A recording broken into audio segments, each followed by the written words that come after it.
तो चलिए इस महफिल में और एक प्यारी सी आवाज को यहाँ बुलाना चाहूंगा.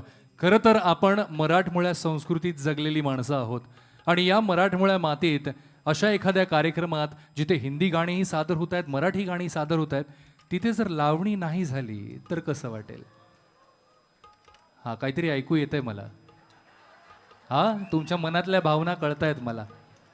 हो ना, झाली पाहिजे का लावणी? पाठीमागे तिथे वरती कसं आहे, माझं लक्ष बऱ्याचदा ते वरच्या बाल्कनीवरती असतं, कारण आम्ही तीच मंडळी आहोत ज्यांना शाळेत 35, 40, 50% होते, म्हणून आम्हाला या सगळ्या कलागुण अवगत करण्यासाठी वेळ मिळत होता सर. नाही तर 70, 80, 90 असे तर कदाचित माहीत नाही मी काय केलं असतं. असाच अंधकार आला असता आमच्या आयुष्यात. चला तर त्याच लावणीच्या दिशेने वळूया, कारण लावणीचा तो रंग खुलाया तेव्हाच होई सुरुवात.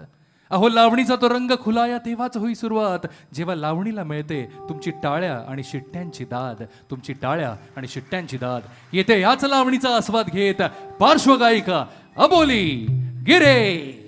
इतकी शांतता आणि इतका भरलेला ऑडिटोरियम असं बरं नाही वाटतंय. एकदा तुमच्यासाठी टाळ्या होऊन जाऊ द्यात.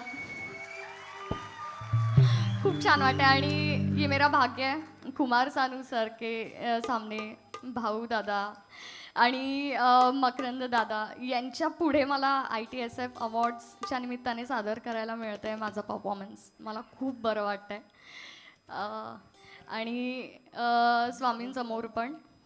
So fingers cross.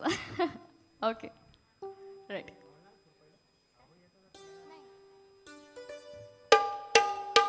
शिट्ट्या होऊन जाऊ द्यात की